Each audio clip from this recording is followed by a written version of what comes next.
Friday morning Kapil குட்டி tiffin பாக்ஸ்க்கு வந்து பார்த்திங்கன்னா ராகி சேமியா தாங்க அவன் கேட்டிருந்தான். எனக்கு வேணுமா அப்படின்னு சொல்லிட்டு அதாங்க செஞ்சு கொடுக்கலான்ட்டு. தம்பிக்கு வந்து ரொம்ப பிடிக்குங்க.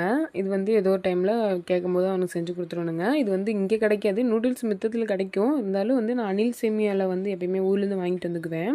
நூடுல்ஸுங்கிறது வந்துங்க, நான் மேகியாக இருக்கட்டும், இப்பி நூடுல்ஸாக இருக்கட்டும், நான் அதெல்லாம் எதுவுமே நான் வாங்கி கொடுத்ததில்ல. தம்பிக்கிட்ட குழந்தையிலே நான் சொல்லி பழகியிருக்கேன். இதுதான் தங்கம் சாப்பிட்ணும், அதெல்லாம் வந்து கெமிக்கல் அப்படின்னு சொல்லி பழகிக்கங்க. அதனால் அவன் வந்து துளி கூட விருப்பப்பட மாட்டான். தம்பி வந்து சின்ன பையன் வந்து டிவியில் விளம்பரத்தை பார்த்துட்டு கேட்பானுங்களா, அதுக்கு வந்து அண்ணன் வந்து அதெல்லாம் சாப்பிடக்கூடாது கண்ணு, அது வந்து கெமிக்கலில் கலந்துருக்கு அப்படின்னு சொல்லிடுவானுங்க. பரவாயில்ல, சின்ன குட்டி பார்த்திங்கன்னா அப்படின்றவானுங்க. அதெல்லாம் வந்து அப்போதைக்கு கேட்குவான், சரி வாங்கிக்கலாம் அப்படின்னு சொன்னோம்னா கம்முன்னு வந்து போனுங்க. ஊருக்கு போனாங்கன்னா அவனுக்கு என்ன பிடிக்குதோ அம்மா வந்து செஞ்சு கொடுப்பாங்க. அதே மாதிரி சந்தகம் அவனுக்கு ரொம்ப பிடிக்கும், அது புழிஞ்சு கொடுப்பாங்க.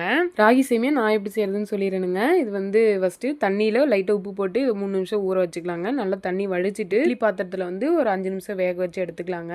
இதில் வந்து சர்க்கரை, தேங்காய் நல்லா அந்த சூட்லேயே வந்து நல்லா பசரி எடுத்தோம்னா ரெடிங்க. கொஞ்சம் லைட்டாக வந்து ஏலக்காய் பொடி போட்டுக்கோங்க. அவ்வளோதாங்க, வெரி சிம்பிளுங்க. தம்பிக்கு ரொம்ப பிடிக்கும், அதனால் அடிக்கடி செஞ்சு கொடுத்துருவணுங்க. இந்த மாதிரி டேஸ்ட்டில் உங்களுக்கு பிடிக்கும் அப்படின்னா ஒரு கமெண்ட் பண்ணிடுங்க. இந்த வீடியோ உங்களுக்கு பிடிச்சிருந்தா லைக் அண்ட் ஷேர் பண்ணிடுங்க. மறக்காமல் சப்ஸ்கிரைப் பண்ணிடுங்க. சரிங்க, நம்ம நாளைக்கு ஒரு வீடியோவில் பார்க்கலாங்களா? பாய்.